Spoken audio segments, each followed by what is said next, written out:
ये मेरी जमीन है, तुमने यही काम करना है।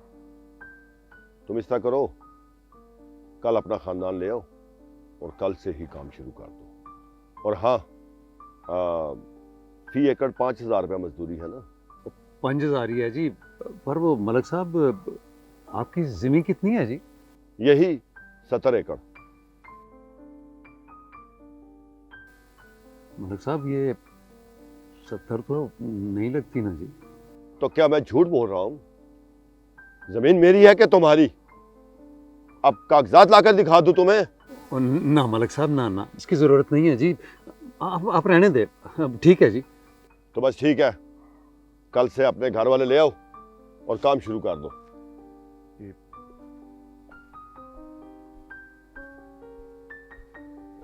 अस्सलाम मलिक साहब। वालेकुम अस्सलाम। मलिक साहब, ये आपकी ज़मीन तो 100 एकड़ है, 70 एकड़ बताकर उस करीब के 1.5 लाख क्यों कम करती है? यार जमीले, ये सादा लोग होते हैं। ओए, इनकी बेवकूफ़ी का फ़ायदा हम नहीं उठाएंगे तो कोई और उठा लेगा।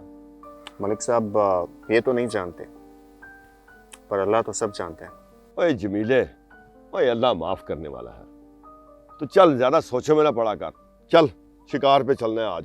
चल चल।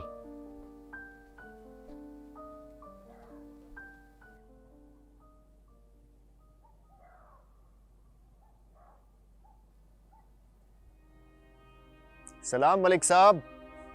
वालेकुम अस्सलाम। फसल कैसी रही आपकी? कोई नहीं यार जमील, इस दफ़ा कुछ फसल ठीक नहीं गई। पूरे 15 लाख का नुकसान हुआ। मैंने तो कहा था मलिक साहब कि वो गरीब नहीं जानता, अल्लाह तो सब जानता है। ये तो माल का नुकसान है।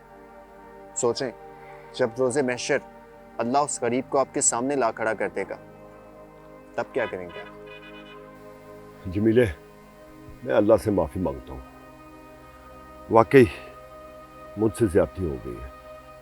अब मैं यही चाहूँगा कि मैं उसके पास जाऊँ और उसके बाकी के 30 एकड़ की रकम उसको दे दूँ। नेक काम में देरी कैसी मलिक साहब? चलिए अभी चलते हैं। चलो।